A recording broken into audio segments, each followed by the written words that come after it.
Now, as the World Cup matches move into the semi-finals, we turn to the poorer neighborhoods of Johannesburg in the shadow of the soccer stadiums. Special correspondent Sam Lazaro reports on one man's efforts to bridge the digital divide in South Africa. Downtown Johannesburg is not in many tourist brochures. It has a reputation for drugs and gang violence. But Rael Lessus thinks that's exaggerated. He was happy to take an American television crew around neighborhoods like Hillbrow. Lessus says this area is inhabited not by gangsters but ordinary folks struggling to make ends meet.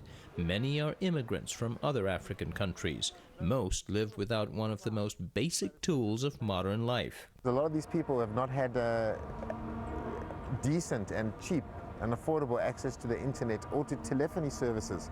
He says fewer than 1% of households here or in South Africa's rural areas can afford landlines. People are forced to use prepaid cell phones at rates 3 times what Americans pay for similar service, even though people here earn much less. Lessus says the huge fees to connect or terminate calls to even local phone networks hurt South Africa's competitiveness against countries with much lower telecom rates like India and China. For us to terminate a call onto a mobile network in China cost us a lot less than if someone phoned a landline in that shop down there. But a lot less. So it goes to show, look at these developing countries, India and China, their telecommunications costs are low, and look at their growth. Here, we are being exploited. You know, imagine someone, if they speak for 10 minutes, let's work it out even in dollar terms, like 20 minutes is 50 Rand, is almost $8. For a 20-minute local call. For a 20-minute cell-to-cell call.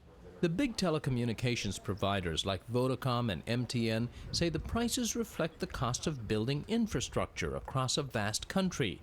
Their critics say the companies are simply ignoring poorer neighborhoods they perceive as less lucrative, and they say the government hasn't helped.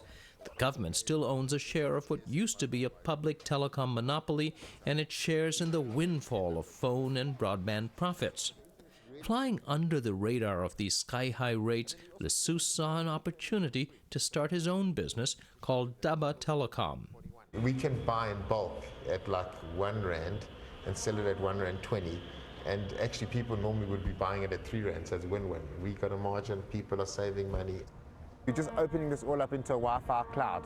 Across the downtown, Dabba has installed relay antennas that connect one building to the next. Routers connect the buildings to the internet and make internet-based phones possible. We've got a pair of cable going into every single apartment. Rael Lessus describes himself as a geek with Robin Hood urges. He made a fortune selling education software, mostly in Europe. He sold his company and with a few other investors began Dabba Telecom as a social business 2 years ago. He's an economist and teacher by training, and the new business has brought out his inner door-to-door salesman. Do you want cheap telephones in your room? He randomly knocks on strangers' doors. Phones are free. The phones are free and then you pay for the internet, but you got to buy prepaid airtime for the phones as well. Dabba has placed phones free in about 9,000 apartments.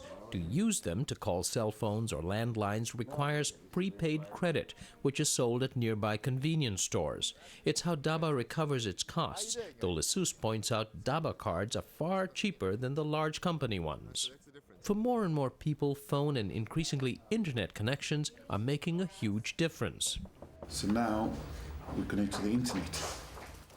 Lucas Ramagonda is a bus driver with a catering side business. Internet access is essential, he says, but until now, getting online via cell phone connection ate up most of his business profits. And now your business is going to pick up also, your side business. I really hope so. That's my wish. Lucas and his wife, Queen Ramagonda, are most excited for what it means in the future for their son, Mutsidzi.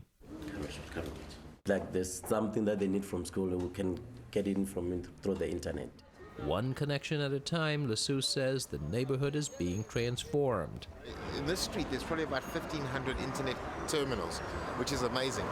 We'll just go, so there's a huge demand for the internet. So we'll cross over, be careful there, and let's have a look. Collins Moyo owns 2 internet cafes. Without Dabba's lower connection rates, he says, he'd have no profit. If say I can pay 10 rand to Telcom, maybe Dabba I can pay 2 rand, so you can say I'm saving 8 rand. The 80% savings is allowing him to expand to a third store, he says.